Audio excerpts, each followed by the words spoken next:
C'est la première fois que je peux ouvrir un kombucha fait en studio. Ça c'est prêt, je viens de checker le pH, j'ai pas goûté encore. Mais c'est ça. Juste vous montrer que ça a de l'air. Il y a un gros Jaja ici. Là. Bon. Fait que vous devriez le voir. Là. En gros, ça a super bien été. Première chose que je fais, j'ai juste ramassé le SCOBY. C'est une pellicule de cellulose, peu importe ce que vous entendez. Pour moi, en tout cas, c'est pas important de garder ça. C'est comme un disque de cellulose. Puis ce que je voulais montrer, c'était vraiment ça ici. Parce que dans les premières choses que vous allez faire, c'est vous poser des questions puis vous demander si c'est normal. Si tu moisis ou quoi, là. Ça ici, là, le glu-glu vert, là, qui a l'air de la morve de grosse grippe, là. Bon, en tout cas, ça, là. La culture de kombucha, en fermentant, ça fait du CO2, ça fait des petites bulles qui montent. Puis, il y a une forme de décantation, autant par en haut que par en bas. Fait que vous allez avoir une espèce de... c'est de la lie, là. Puis, en fermentant, tout ce qui est entre les deux, là, souvent c'est des poussières de thé, des levures mortes, des choses comme ça, ça va remonter à la surface avec les bulles, puis ça va venir se jammer dans la pellicule, qui se forme avec le temps. Là. Après 3-4 jours, vous allez commencer à avoir un genre de petite pellicule comme ça. Fait que ça vient comme nettoyer le thé, le kombucha dans le fond, à mesure. Fait que tout seul. Fait que si vous voyez des gros motons bruns puis tout ça à la surface, c'est normal. Sérieusement, là, la première inquiétude que vous pouvez avoir, c'est si ça moisit. Puis si vous utilisez la technique que j'ai parlé, même si c'est super simple, ça moisit pas. Fermenter chaud avec assez de kombucha pour commencer, puis il faut que le kombucha soit assez acide. Assez acide. Après ça, c'est sûr, si votre contenant était sale, genre au point d'avoir comme des bouts de légumes moisis sur le tour, des choses comme ça, c'est sûr que ça aide pas. Mais même à ça, pour ouvrir, là, ça risque d'être plus vos petits bouts de légumes qui vont continuer à moisir que votre kombucha. Si vous suivez la bonne technique, il n'y a pas vraiment de risque. Ça, je dis pas que ça peut pas arriver, c'est juste que si ça arrive, vous allez le voir, tu sais. Là, j'ai pris une photo, la pellicule, elle était comme blanche-jaune, là. Mais tu sais, il n'y avait pas de moisi.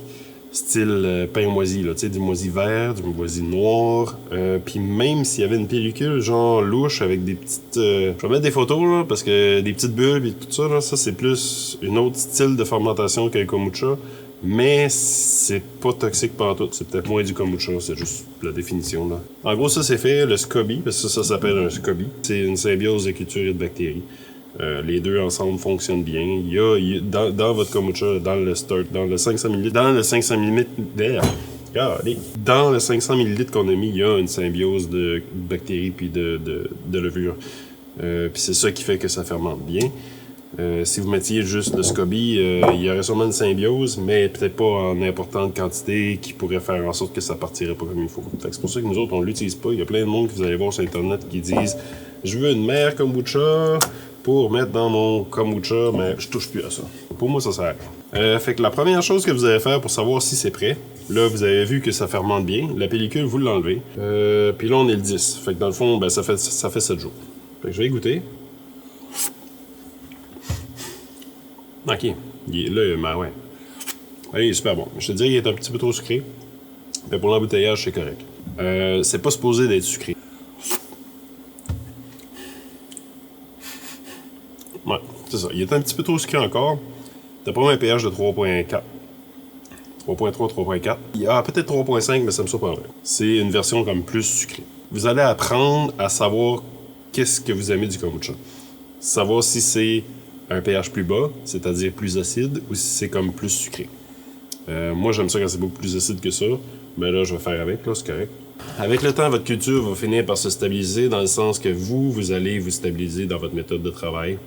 Les températures que vous allez fermenter, vous allez vous stabiliser aussi dans les quantités, dans la durée de fermentation. Tout le processus va finir par s'équilibrer, qui va faire en sorte que vous allez vraiment avoir une habitude puis connaître vos kombucha, qu'après, 8 jours, je sais que c'est prêt, 9 jours, c'est prêt, ça peut être 9 jours et demi, t'sais. Ça peut être quand même des demi-journées pour vrai. Si vous le faites à toutes les semaines, attendez-vous quand même à quelque chose de sucré.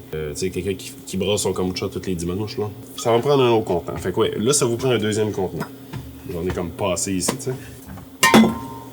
Si vous voulez des contenants comme ça, ils vendent ça sur Uline en paquet de 4. Ça vaut quand même la peine si vous fermentez pas mal de petites choses, des petites brasses, du vin, des vins de fruits, tout ça. C'est vraiment pratique. Beau petit contenant. J'en reviens.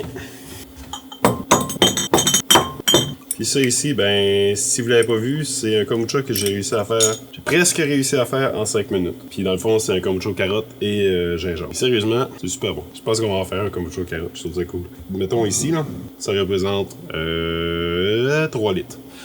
Parce qu'un gallon, c'est 3,8. Mais ce qu'on veut, c'est se garder un autre 500 ml pour la prochaine batch. Je brasse tout ce qui est là. Je sais pas si vous voyez, là, tout ce qui est dans le fond vient de relever. Hein. Il y a des levures dans le fond, puis il y a plus de bactéries en haut. Puis moi, ce que je veux, c'est que les deux soient mixés également. Je vais faire ma recette avant parce que je veux que ça soit ici avec les ingrédients. T'sais, si je remplis avec les kombucha puis je rajoute, mettons, un jus, ben ça va dépasser. Puis là, vu qu'il est quand même sucré, je mettrai pas un jus très très sucré. J'ai une bonne idée. J'aurais fait décongeler ça. Et ça, là, parce que d'après moi, ils vendent aux particuliers. Là. Mais si vous avez une entreprise là, puis qu'il faut regarder ça, là, les jus Rémi, là, ben, ils font pas juste des jus, ils font plein de trucs. Là. C'est vraiment des beaux produits. Ça n'a rien à voir avec ce qui se vend à l'épicerie. C'est vraiment un vrai bon jus de lime. En tout cas, bref, je vais essayer de mettre un lien. Là. C'est vraiment... Puis en plus, c'est vraiment une belle compagnie. Avant de commencer, je vais juste expliquer rapidement. Là, mettez à peu près ça du jus dans le fond. Si vous en mettez ça, ça va être bien trop sucré. Puis là, quand vous allez refermenter la bouteille, il y a des bonnes chances que ça va jusqu'au plafond. Ta bouteille explose, ça va être... Tu sais, c'est fun que ça goûte, là. Mais mettez pas ça, genre, de jus de fraise, là. De un, ça goûtera presque plus comme ça, ça va être sucré à l'os. Puis de deux, vous risquez que ça explose. Okay. Tu sais, si tu mettais du jus de pomme, ça goûte pas grand-chose, du jus de pomme, pour vrai. Puis c'est très sucré. Jus de pomme, du jus de raisin, du jus de poire, c'est toutes des choses qui n'ont pas beaucoup d'arômes. Il y a des jus de raisin qui goûtent, là, mais c'est pas tellement ce qui se vend en épicerie. Là. Mais tout ça, c'est des jus qui sont vraiment très sucrés, mais pas beaucoup d'arômes. Ça peut être des jus de fruits, ça peut être des jus de légumes, amusez-vous. Vous pouvez faire des infusions de plantes, vous pouvez faire à peu près n'importe quoi. Vous allez toujours voir sur Internet parce qu'on dirait que le monde ne comprenne pas. Mettez rien de solide dans la bouteille. Ne mettez pas de thé, de houblon, ne mettez pas de fruits. T'sais, si vous voulez faire du kombucha avec du chêne, mettez-les pas dans la bouteille. C'est un produit gazéifié. Parce que ça va juste faire sortir toutes les bulles de votre kombucha. Tu sais, comme là, ça paraît pas, là. Ce kombucha-là, il est pétillant. Puis, ben, pas énormément pétillant, mais je veux dire... Mais si j'avais mis des carottes dedans, que je l'aurais ouvert, il aurait été... Tu sais, il aurait looké pétillant, mais tu sais, les bulles auraient juste sorti. Puis même là, je regarde mon jus, il y a de la pulpe. Je vais aller me chercher un petit filtre. On pourrait y aller précisément, mais on va y aller comme à la botche, parce que c'est bien plus le fun. Puis c'est bien plus simple. Plus votre jus est sucré, moins vous pouvez en mettre. Parce que, mettons qu'on remplit la bouteille à moitié de jus de raisin, ben là, on se ramasse avec un potentiel d'explosion ou de dégâts monstrueux versus si on met juste un peu. Parce que, tu sais, plus il y a de sucre, plus ça fermente, puis que la bouteille est fermée, plus il y a de chances que quand tu l'ouvres, la bouteille se ramasse au plafond. Tu sais, je me dis, une bouteille, je vais en mettre quand même beaucoup, 2 bouteilles, 3, 4, 5, 6.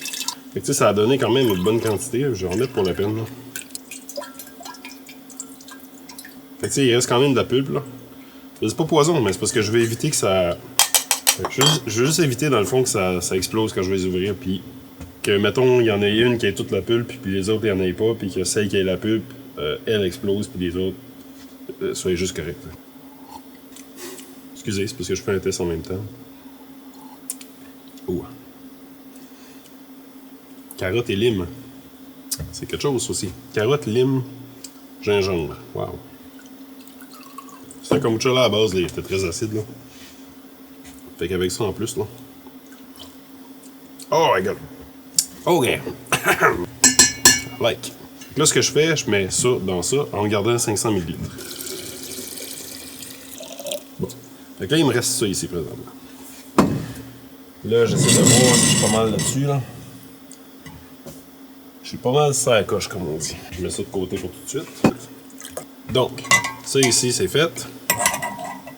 Petit entonnoir. Là, je sais pas si vous voyez bien, là. Ça me surprendrait à cause de la bouteille. Je suis rendu ici. Dans un monde idéal, les bouteilles seraient toutes remplies à peu près, peut-être pas là, mais juste en bas. Ben, en tout cas, ça peut...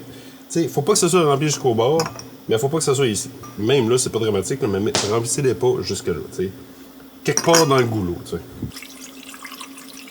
Puis encore, dans un monde idéal, essayez d'avoir à peu près le même niveau pour toutes vos bouteilles.